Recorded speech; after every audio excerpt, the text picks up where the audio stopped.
mayakin ƙasar Hausa, zuma ce farar saka. Kudo ka ganga zan wake talbatoren giwa. Hai hai ke zuwa. Mai dubun masoya mai sanya kan magauta yayi tsawa, mayakin ƙasar Hausa ka zamo tudun dafawa. Sunanka hantsi kuma gida-gida kake lekawa. Yawa ruci na kan dutse tabbas a shirya kai bullowa. Muje saraki ya Allah ya ja da nisan kwana. Mayaƙi kake hannu bai tare ka hasken rana.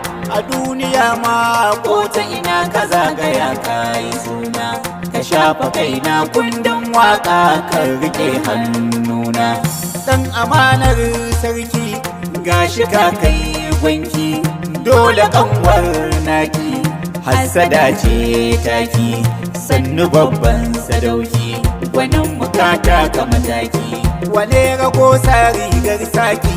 Ga mayakin ƙasar Hausa baban Sadiqa mijin Zainabu wanda san bai da mafusa.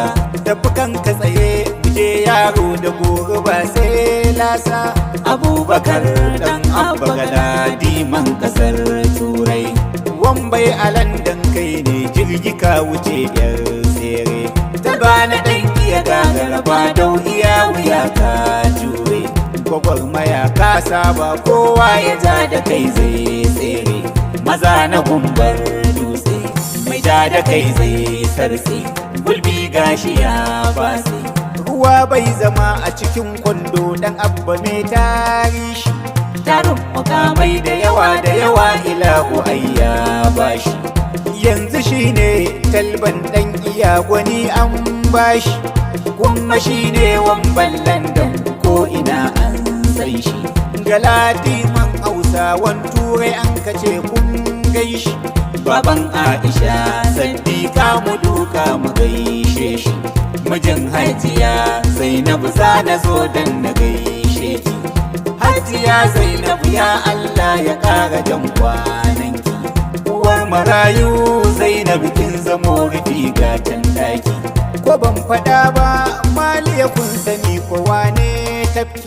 Muje saraki takawa a lafiya dai Aminu Ado. Kai ne a yanzu ruwa mun gane bai zama dai cikin sakon.